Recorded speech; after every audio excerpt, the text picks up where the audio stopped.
Whenever we leave water gallons, we write messages on them, just simple things for people to find, partially so that folks know that it's not Border Patrol, like putting out water that's a trap, and also just to kind of show a level of care and solidarity with people who are making a really dangerous trip.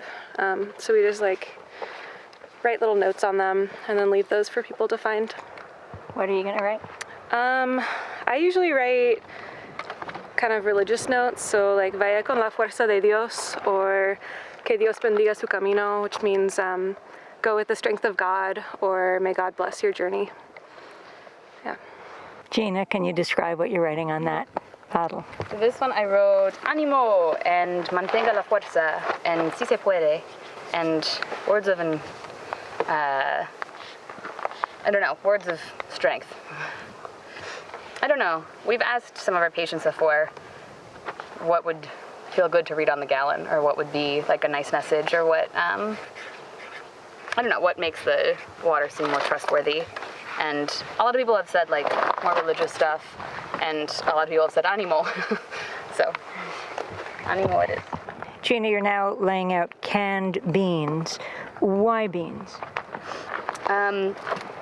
So we lay out the cans that have pop tops so that people can open them pretty easily, and we want to put out things that have calories in them and also salt.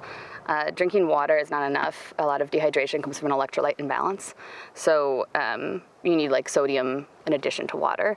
So we want to put out salty food, or beans have calorie and is like starchy and has sugars as well.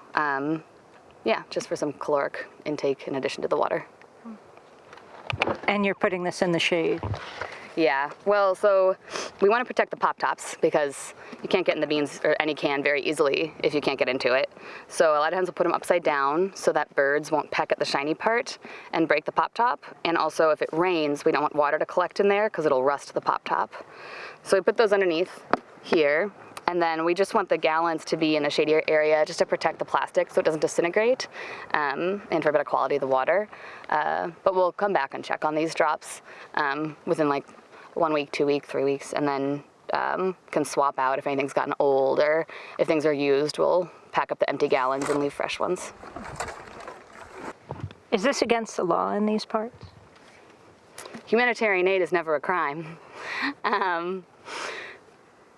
It is a humanitarian imperative to try and ease the death and suffering in this area, and regardless of government agencies trying to prosecute humanitarian aid workers, we maintain that humanitarian aid is never a crime.